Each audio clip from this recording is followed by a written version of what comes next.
જૂનાગઢની main canal છે એ કેનાલમાં સફાઈનું કામ જે ચાલુ હતું અત્યારે અંદર તમે જોઈ શકો છો કે ઢગલા પડ્યા છે કચરાના અને પહેલાં 15-20 દિવસથી આ ઢગલા એમને પડ્યા છે અને બહાર કાઢી કેનાલ સાફ કર્યું એવું લાગતું નથી। આ પાણી 100 ગામડામાં મોરબી રાજકોટ બધે પાણી મોકલવામાં આવે છે। આ પાણી મોકલવામાં આવશે તો ભવિષ્યમાં રોગચાળો જ્યાં પહોંચશે આ પાણી ત્યાં ફેલાશે।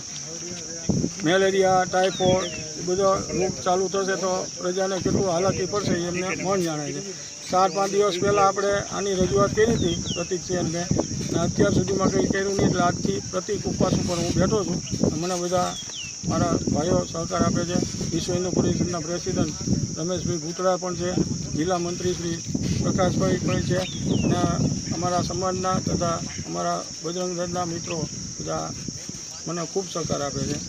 હવે જો આ કેનાલમાં કચરો સાફ કરવામાં નહીં આવે તો પ્રતિક ઉપવાસ રોજ બેસતું અને ITI દ્વારા અમે આની કઈ રીતના કોન્ટ્રાક્ટ આપવામાં આવ્યો છે, કેટલા ટાઈમમાં પૂરું કરવાનું હતું, કેટલા રૂપિયાનો આપવામાં આવ્યો છે, બધી અમે તપાસ કરશું। આજ બપોરે મારા વકીલ મિત્રો આવ્યા છે, એના દ્વારા ITIમાં અમે પાસ કરી અને એનો જે કાયદેસરની કાર્યવાહી કરવામાં આવશે એ પણ કરવા અમે। સુરેન્દ્રનગર જિલ્લાની પબ્લિકને કહેવા તો સારો પાણી, સ્વચ્છ પાણી ક્યાંય મળતું નથી। એને હિસાબે અવારનવાર શારીરિક તકલીફો પડે, રોગચાળો ફેલાય। અત્યારે પણ આપ જોઈ શકો છો આ સુરેન્દ્રનગરની કેનાલમાં છેલ્લા 15 દિવસથી ઢગલા કરીને મૂકી દીધા છે। એ ઢગલા પાછા પાણીમાં ગારા તરીકે પરિવર્તન થઈને ડેમમાં ખાલી થશે એવું અમને લાગી રહ્યો છે।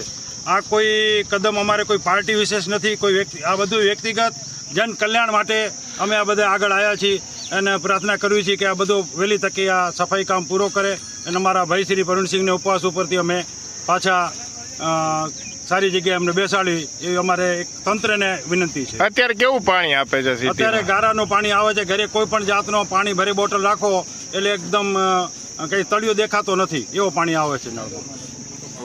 આપ નિહાળી શકો છો આ નર્મદા કેનાલમાં આ કચરાના ઢગલા પડ્યા છે અને અમારા સાથી મિત્ર પ્રવીણસિંહ 15 દિવસથી આને માટે મહેનત ખૂબ કરી રહ્યા છે કે આ લોકો સાથેના ચેડા, લોકોના શારીરિક આ પાણી પીવાથી જે લોકોની તબિયતમાં અને લોકોના સાથે ચેડા થઈ રહ્યા છે એના વિશે અમે એટલું કહીએ છીએ કે ખાસ કરીને આ ઢગલા નર્મદા નિગમને અમે એવો અનુરોધ કરીએ છીએ કે આ એક ઢગલા છે એ કઢાવો, લોકોને ફિલ્ટરવાળું પાણી આપો। ફિલ્ટર ક્યાંય છે નહીં, ફિલ્ટર વગરનું પાણી આમ જાય છે અને રોગચાળો ફેલાય છે।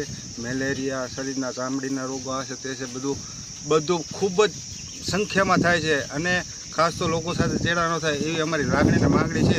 તો ખાસ કરીને અમે નર્મદા નિગમને કહીએ છીએ કે આ એક થોડુંક સાફ કરાવી અને લોકોને સાથે સહભાગી થાવ।